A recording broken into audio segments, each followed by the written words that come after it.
SCP-107 Object Class Safe. Special Containment Procedures.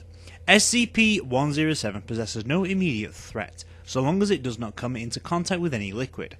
As such, it is stored at Site-19 in a 5-meter square containment cell, on a 1-meter high pedestal, inside a clear Perspex container. Experimentation with SCP-107 is to be carried out at Research Area 06, a 484 km squared area of desolate land dedicated to this purpose. Anyone who attempts to activate SCP-107 outside of an approved experiment must be eliminated with any force necessary. Access to and removal of the object requires the authorization of 2 Level 4 personnel, and the approval by said personnel of full experimental procedure. Should SCP-107 become active while within Site-19, 2 Class D personnel are to remove it from the site through one of the item transport trucks in Loading Bay 2. This procedure must be followed regardless of the substance that activated SCP-107, given the unpredictable nature of the item's effects on plant matter.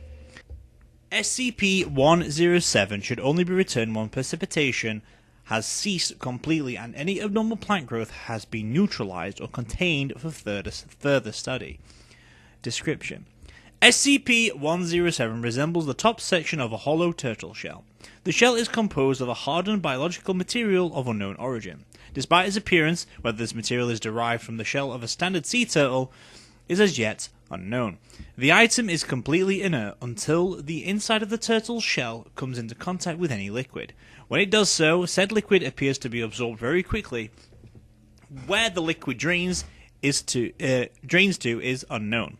Given the lack of visible pores on the inside of the shell, once active, the red edge of the shell glows dimly, and the substance placed into the shell begins to participate in the atmosphere and fall as rain in the area at least 0.5 meters, but less than 10 kilometers from the object. This phenomenon is mobile. Moving SCP-107 will move the area of effect, along with the exclusion zone. The duration and intensity appears proportional to the amount of liquid placed in the shell. 10 millimeters of water resulted in just under half an hour of light drizzle, whereas filling to around 3/4 mark set off 2 days of torrential rain. Precipitation generated by SCP-107 has varying effects on plant matter, although these effects are only seen in plants grown within the effect zone. Watering other plants with collected liquid causes no abnormal reactions. Addendum 107-1 SCP-107 was discovered by archaeologists in what is now Ethiopia, buried alongside what appeared to be a tribal shaman. Carbon dating performed on the shaman's bones give an age of around 18,000 BCE. SCP-107 proved resistant to all attempts to obtain a sample, and therefore no concrete origin date can be determined. The Foundation became involved after intercepting reports of strange weather events at the dig, accompanied by unusual plant growth.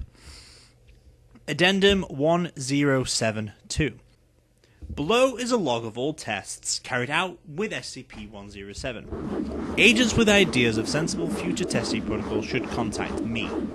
Feel free to test reasonably safe liquids with SCP-107 and log your findings here. We need all the data we can get on this oddity. More tests with liquid-based SCPs may have research value, but most are simply too dangerous to carry out, at least with current containment procedures. Tests involving SCP-107 and SCP-009, SCP-4472, and SCP-874 have been proposed, but were rejected on the grounds that the results have a potential to be dangerous and or highly unstable. Input: 10 milliliters standard tap water. Result: light rain fell over the test site for 27 minutes. Test on the water showed that it had no unusual properties. For at least 2 weeks after the test, grass at the test site was seen to grow at a much increased rate, and the resulting plants were a richer green in colour than those unaffected by the rain. Further procedure: a sample of the rain was collected and used to water various other plants outside the test site. No effects was observed. Input 55 milliliters standard tap water.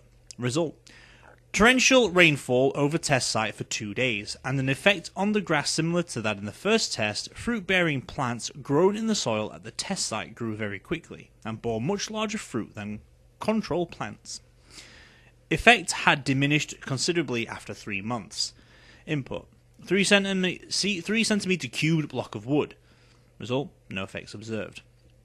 Input: 20 steel ball bearings of radius 2 mm. Result: no effects observed. Input: 10 milliliters of human urine. Result: urine rained on the first test site for 27 minutes with moderate intensity. Grass at the test site began to die, and other plant species moved to the test site began to grow stunted, passive pitcher, insect traps incapable of actually digesting insect matter. Subsequent input: 20 milliliters of human urine. Result: urine rained on the test site for 3 hours and 42 minutes with slightly greater intensity. Non-grass plants grew larger, stronger pitcher traps capable of digesting small rodents. Input: 10 milliliters of human blood extracted from Class D test subject. A substance proven afterwards to be human blood with the same genetic makeup as the donating subject fell on the test site for 27 minutes. Grass at the test site appeared to die on contact with the blood and began rotting within minutes. Any non-grass plants planted in the resulting soil began to mutate and grow large, more than 20 centimeters across. Carnivorous organs similar to those of the Venus flytrap. When approached by Class D personnel, the plants were seen to... These organisms began to grow back after 2 weeks. Further testing with bodily fluids considered unwise. 10 milliliter water with 5 grams steel ball bearings. Result: water was absorbed by SCP-107 and the standard reaction was observed in plant matter. Ball bearings remained in the shell, evidently having no impact on the test. Input: 10 milliliter liquid cyanoacrylate adhesive. Result: all liquid was absorbed by SCP-107 and partially cured cyanoacrylate fell on the test site for 18 minutes. It is likely that the reduced duration of effect was due to curing of the adhesive whilst inside SCP-107. Plant matter grew sticky coating, later identified as cyanoacrylate derivative. Coating was very effective at trapping insects and preventing them from damaging plants. Input: 10 milliliters of fresh orange juice. Standard precipitation pattern: 27 minutes of drizzle. Fruit-bearing plants moved to the testing site, began to grow an unknown citrus fruit. Irrespective of plant species and despite the cold conditions, no ill effects observed from consumption of the fruit. Samples have been taken for further testing. Input 2. 2 milliliters of human saliva provided by a Class D test subject. Substance later proven to be a human saliva fell on the test site for 8 minutes. Non-grass plants moved to the test site grew small, 2 to 5 centimeters, spherical sacs along stems or thin branches. When the plant was approached by the test subject, the sacs violently expelled a saliva-like liquid toward the subject. Subject reported no illness or injury. Augmented plants began to die within 3 days. Okay. Input: 10 milliliters of 99.999% isotopically pure heavy water. Standard precipitation pattern: 27 minutes of drizzle. Mass spectrometry of samples revealed a deuterium abundance of 154 ppm, which is standard for natural water. Input: 5 milliliters of elemental mercury. Sample began to be absorbed, but then was re-exuded.